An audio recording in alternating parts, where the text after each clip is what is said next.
One night in 1974, an 18-year-old girl was leaving her university when she saw a man limping and walking with the help of a crutch.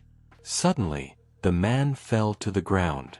She approached him to check if he was okay and asked if he needed help, then picked up his bag from the ground. He thanked her politely and asked her to accompany him to his nearby car and help him place the bag inside. But as soon as she bent down to put the bag in the car, he struck her on the head, rendering her unconscious, then placed her in the car and drove off to a remote location.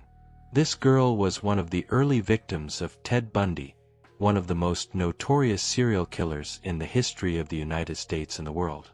Bundy wasn't the most violent or the one with the highest number of victims, but he was by far the most famous. His trial was the first to be televised in America, attracting massive public attention. Bundy targeted young women, particularly university students.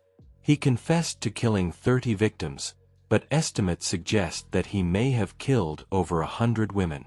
What distinguished Bundy from other killers was his charming appearance and polite demeanor. He seemed handsome, well-educated, courteous, and intelligent. These traits made many of his victims feel safe around him and fall easily into his trap. Bundy was born into troubled social and psychological circumstances. His mother, Eleanor, was 22 when she had him out of wedlock, something that was still socially unacceptable even in the West at that time. Her family hid the truth, telling everyone that the baby Ted was their child and that Eleanor was merely his older sister. He grew up in a violent household where his grandfather, who raised him, was a harsh and abusive man. Signs of severe psychological disturbance appeared early in Bundy's childhood. He tortured animals, set traps for other children, and tried to harm those around him. In one incident, when he was 6 years old, his aunt woke up from a nap to find kitchen knives placed around her body in a terrifying arrangement. Bundy had done it. At age 15, Bundy accidentally discovered that his sister was actually his biological mother, and that he was an illegitimate child. This caused a deep psychological trauma, particularly towards women. In 1966, he enrolled at the University of Washington, where he fell in love with a girl named Diane Edwards.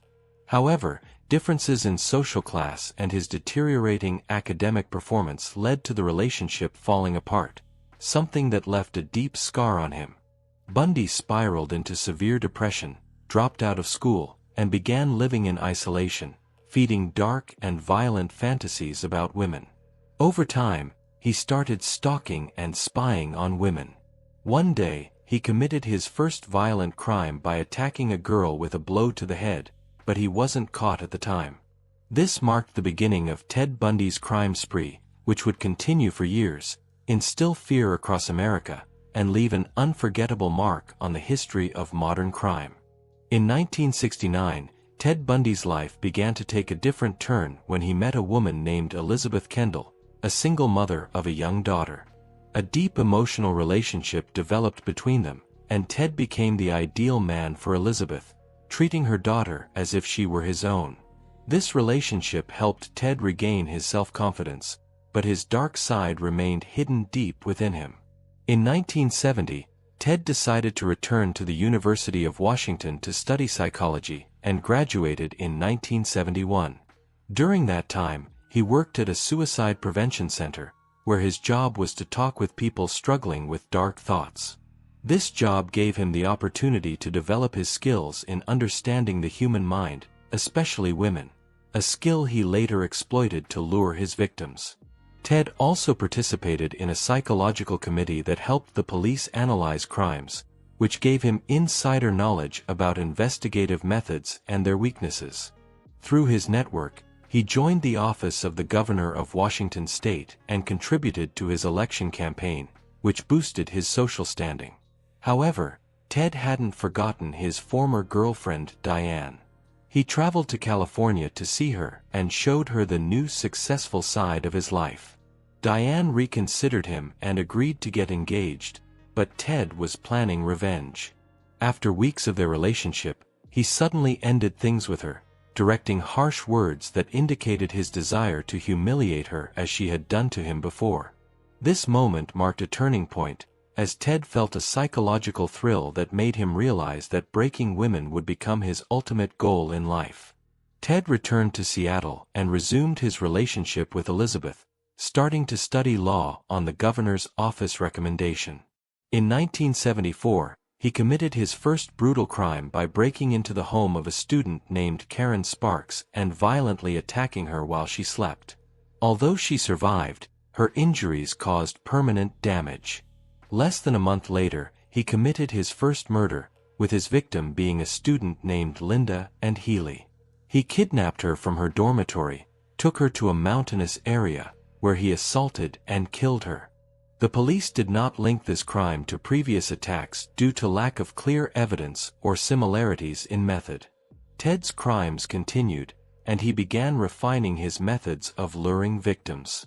He would fake injuries, such as wearing a cast on his arm or walking with crutches, to gain sympathy from girls and ask for their help, then abduct and assault them. One of his victims, Jorgensen Hawkins, was kidnapped this way after leaving university and disappeared without a trace. The police began to notice the increasing number of missing girls, especially from universities, and started forming a profile of a serial killer. But Ted lived a double life, presenting himself as the perfect man loving his family and friends while hiding a monster inside who did not hesitate to kill. His relationship with Elizabeth started to show signs of strain, as she noticed changes in his behavior and strange demands. One day, during a trip to the river, Ted attempted to drown her but suddenly stopped. Despite trying to ignore the incident, Elizabeth began feeling afraid of him and doubted his intentions. Later, Ted's behavior escalated to kidnapping his victims in broad daylight. In one case, he abducted 2 girls on the same day from a crowded public place, using his usual manipulation and feigning weakness. This was the beginning of a wave of terror in Washington state, as Ted transformed from a mere psychological disturbed individual into a ruthless serial killer who planned meticulously, executed cold-bloodedly, and lived a double life that made his discovery very difficult.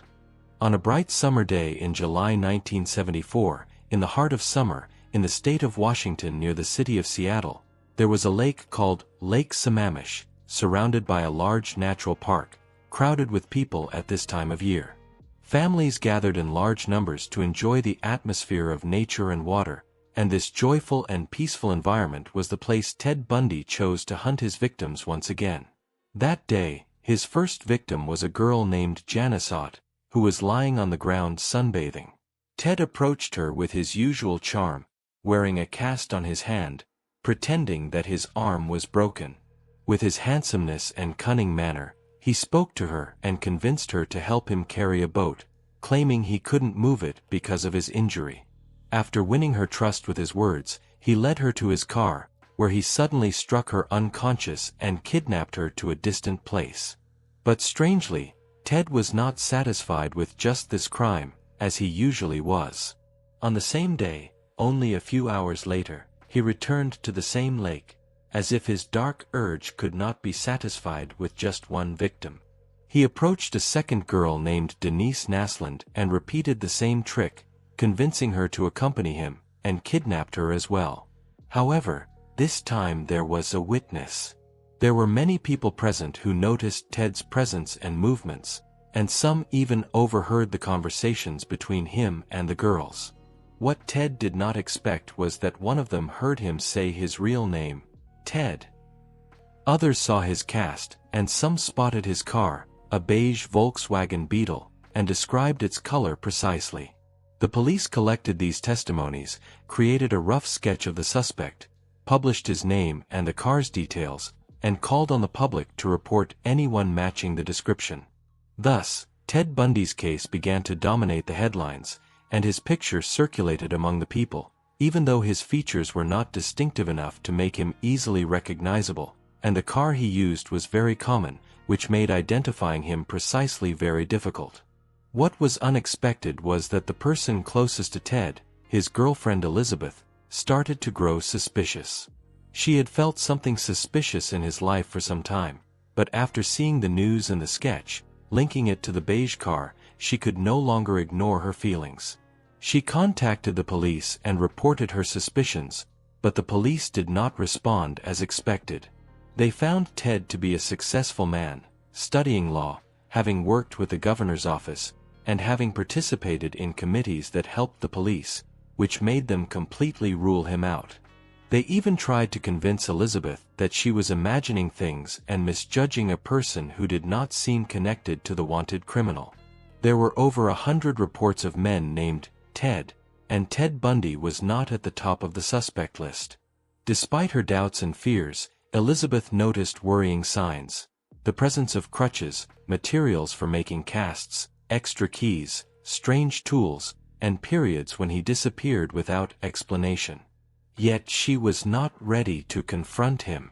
She did not file an official report, fearing his reaction, especially since he had once tried to drown her in the river without any apparent reason. The police, on their part, expected another crime at any moment, but suddenly the crimes in the area stopped. Ted realized that the circle of danger was closing in on him, so he decided to move to a new state. Under the pretext of studying, he changed universities and moved to a university in Utah. The state was not very far from Washington, but it was enough to give him a fresh start, in a place where no one knew him, and at a time when communication systems between states were not advanced.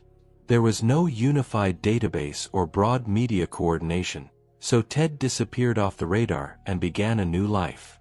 In Utah, he began to integrate with people, make friends, and show his calm and attractive face, while hiding behind it another, darker, bloodier face. At the beginning of his settlement in Utah, Ted Bundy started meeting new people and making many friends. Everyone who knew him during that time described him as polite, likable, and intelligent. It didn't take long for him to get used to life in Utah, but soon he returned to his murderous nature. He began roaming the streets and parks searching for his victims. During October 1974, he kidnapped and murdered 3 girls in Utah, just as he had done before in Washington state. He lived a double life, the killer in secret, and the charming face in front of people. On November 8, 1974, Ted chose his next victim, an 18-year-old girl named Carol Ranch. He followed her to a shopping center after seeing her car in the parking lot.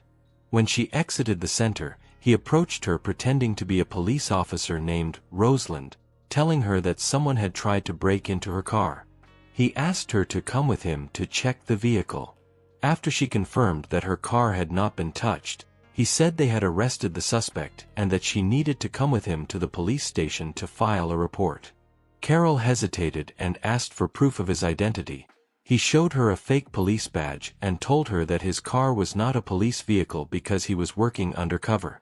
Carol agreed to go with him, but noticed on the way that he was moving away from the shopping center.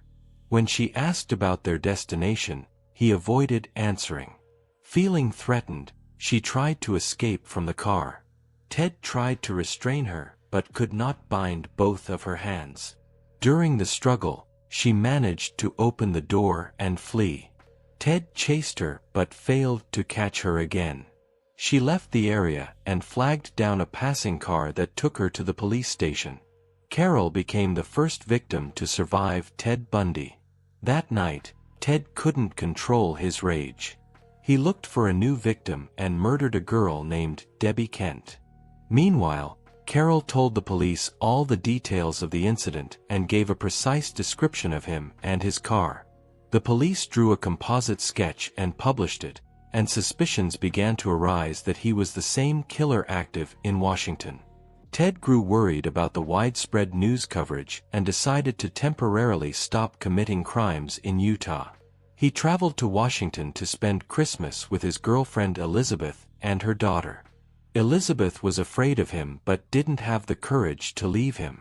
During his stay, she tried again to report her suspicions to the police, but they did not take her seriously.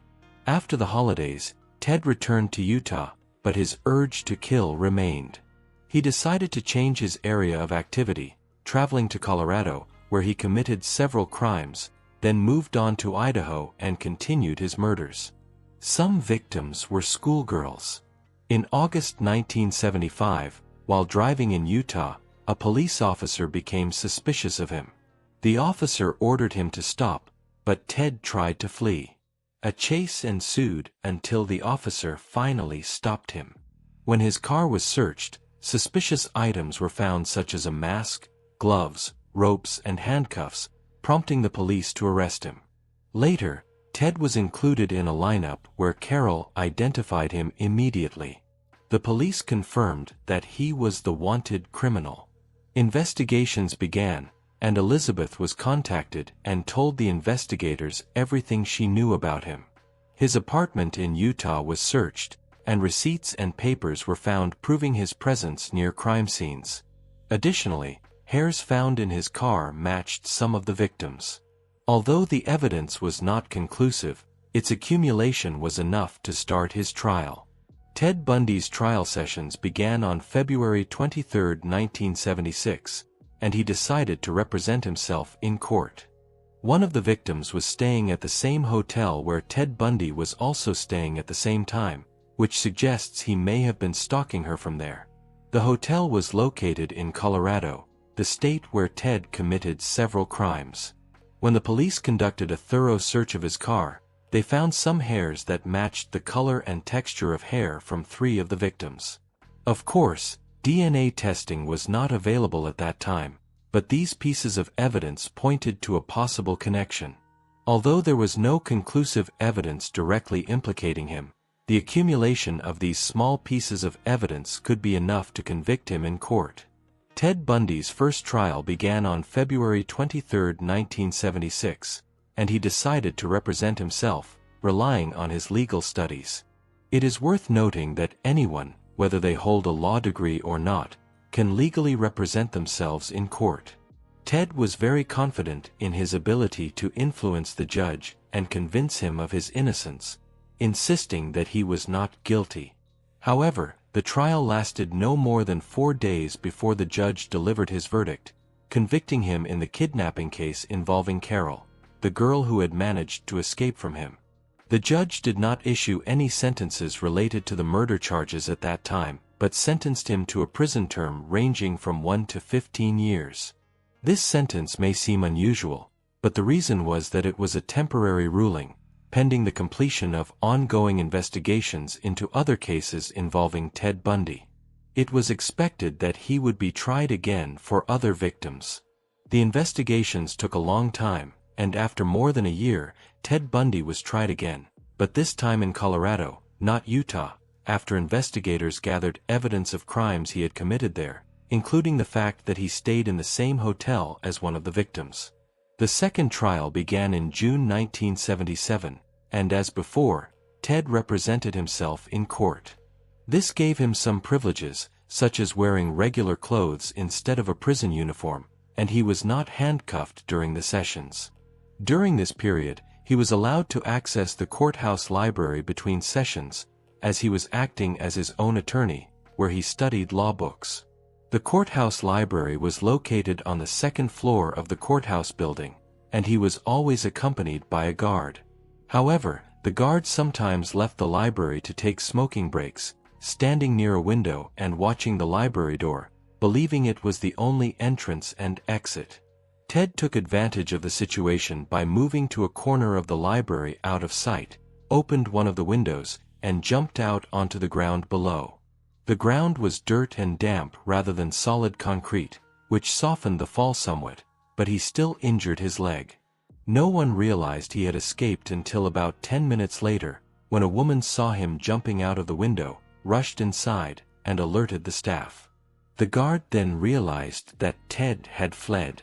The police and the FBI were immediately notified, and descriptions of him were circulated across several areas and states, especially neighboring states to Colorado and those where he had committed his crimes, also anticipating the possibility that he might return to Washington. Ted fled into mountainous and forested areas, trying to hide from sight. He knew the police and FBI would search everywhere for him. He moved on foot through various areas, avoiding cities and populated places, but he began to feel exhausted due to his injury. Eventually, he decided to steal a car and managed to do so.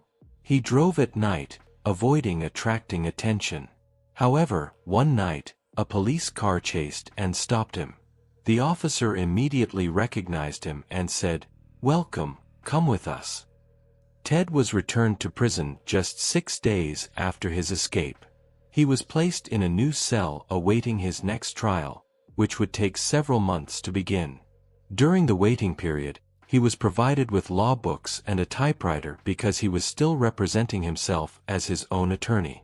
But one morning, when the guards went to his cell, they did not find him.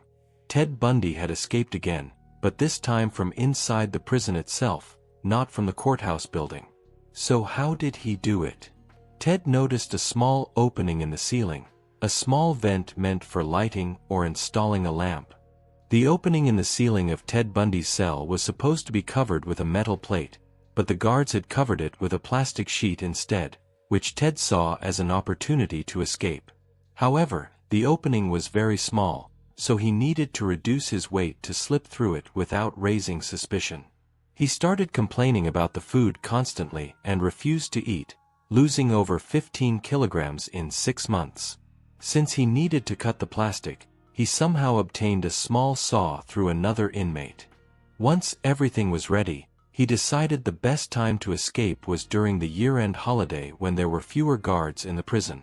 On December 30th, 1977, the last day of the year, he arranged some books on his bed and covered them with a blanket to make it look like he was sleeping.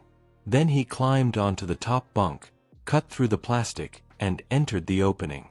Thanks to his slim body, he managed to slip through the vent into the ventilation ducts, then into the guardroom, where he found a uniform. He put it on and confidently walked out as if he were one of the guards. News of Ted Bundy's escape spread like wildfire across America, making headlines especially in the states where he had committed his crimes. Knowing the police were searching for him in the Pacific Northwest, he decided to head south to Florida, far from his previous crime scenes. Ted arrived in Florida on January 8, 1978, and shortly after, he began searching for victims. On January 15th, he broke into a women's dormitory near the University of Florida through the back door at 3 a.m., carrying a thick wooden stick. He entered the first room and attacked a girl named Margaret Bowman while she was sleeping, hitting her and then strangling her with a rope until he was sure she was dead. He then went to another room where a girl named Lisa Levy was staying and attacked her in the same way, but also bit her violently, leaving clear marks on her body. After that, he broke into a third room where 2 girls were staying and managed to attack them before one screamed and woke up the neighbors, forcing him to flee. One witness, a girl named Nita Neary, saw him clearly, which helped later in identifying him. After escaping the dormitory, Ted was still unsatisfied and attacked another student named Charlotte Thomas in her apartment. She screamed before he could kill her, prompting neighbors to call the police, and he fled again. Shortly after, Ted decided to leave Florida after security tightened. He stole an orange Volkswagen Beetle, but the police noticed it was stolen and pursued him. When stopped, Ted tried to attack the officer and take his gun, but the officer overpowered him and hit him with the butt of his gun, knocking him to the ground and arresting him. Back at the police station, his identity was quickly confirmed. It was Ted Bundy, the FBI's most wanted. His case files were transferred to Florida where he had been caught, meaning he would be tried there. He was placed in a high-security cell locked with 3 different locks, each guarded by a different officer. He spent a year and a half in prison while investigators built a strong case against him, including testimonies and evidence, most notably the match between bite marks he left on one of his victims and the dental impressions forcibly taken from him. His trial began in June 1979, marking the first trial ever broadcast live on television in U.S. history. Ted initially hired a lawyer but later chose to represent himself, entering the courtroom in a sharp suit and acting confidently, trying to maintain the image of a smart, successful man. As his own attorney, he cross-examined some of the surviving victims of his attacks. It was a huge shock for society to see victims confronting their attacker face to face in court. Despite all his efforts, the evidence was too strong to deny, especially the bite mark matches. On July 24, 1979, Ted Bundy was found guilty of murder and sentenced to death. Although sentenced, Ted repeatedly delayed his execution by offering new confessions whenever the execution date approached. He confessed to killing 30 victims, but investigators believe the real number is much higher, possibly up to 100. On January 24, 1989, his death sentence was carried out in the electric chair. Crowds gathered outside the prison chanting, "Burn, Bundy, burn," and with that, the chapter of America's most notorious serial killer was closed. What do you think about Ted Bundy's story? Do you believe his complex personality was a key reason he managed to evade justice for so long? Share your thoughts, experiences, or any questions that come to your mind.